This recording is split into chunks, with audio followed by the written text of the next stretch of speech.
Amerika axborot organining xabariga qaraganda, Xitoy Rossiyadan Ukrainaga hujum qilishni kechiktirishni talab qilgan.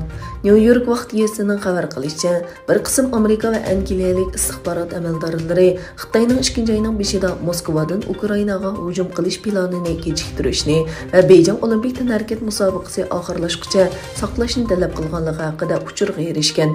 Amerika amaldorlari bu talabning Rossiya prezidenti Vladimir Putinning Olimpik musobaqasining ochilish murosimi uchun Beijingda Xitoy prezidenti Xi Jinping bilan ko'rishganda o'tirg'i qo'yilgan bo'lishi mumkinligini ilgari surdi. Germaniya Tashqi ishlar ministri Baerbock 3 mart payshanba kuni Jenevada o'tkazilgan Birlashgan Davlatlar Tashkiloti kishilik huquq kengashi yig'iniga sinliq qatnashgan bo'lib, mazkur organni Uyg'urlarning vaziyati haqidagi dokladini e'lon qilishga chaqirgan. U mundaq degan: "Biz kishilik huquq oliy komissarini Uyg'ur musulmonlarining tutib turilishi to'g'risidagi dokladini e'lon qilishga ilhomlantiramiz hamda Beijingni to'solg'usiz ziyorat qilishga ruxsat qilishga chaqiramiz." U yana 47 a'zo davlatdan tashkil topgan Birlashgan Davlatlar Tashkiloti kishilik huquq kengashining texmi ochiq bo'lishi kerakligini aytdi.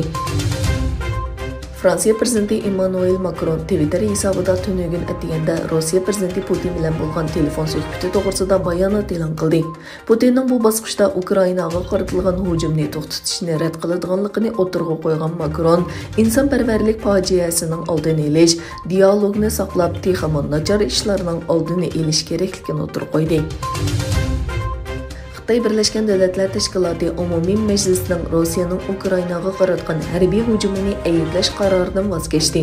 Xitoy Ukraina urushiga munosabatlik ishg'oliyat, hujum degan so'zlarni ishlatishdan o'zini qochirib, Rossiyaning harakatini ayblamaydigan oz sondagi davlatlarning biriga aylandi.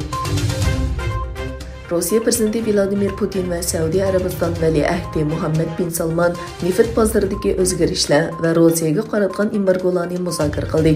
Neft eksport qiluvchi davlatlar tashkiloti bilan elib berilgan hamkorlik muzokara qilingan uchrashda ikki davlatning neft bozoridagi hamkorlikni davomlashtirganligi muayyanlashtirildi.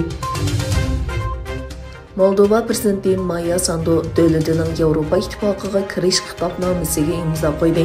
Shuning bilan birga Gruziya bosh ministri Irakli o'z davlatining Yevropa ittifoqiga tezdan kirishi to'g'risidagi murojaatnomaga imzo qo'ydi. Rossiya Ukraina vakillari o'niki o'tirsidagi ikkinchi bosqichlik suhbat Belorussiyaning Brest shahrida o'tkazildi. Ukraina suhbat vakili ikki tarafning puhralarni tarqoqlashtirish uchun o'rtaq insonparvarlik koridori bilan ta'minlashga qo'shilganligini e'lon qildi. Kanada Puhralık ve Köşmeler Ministri Sian Fraser, Rossiya-Ukraina urushidan qochgan Ukrainaliklarga 2 yangi köşmeler programmasini yo'lga qo'ydiganligini e'lon qildi.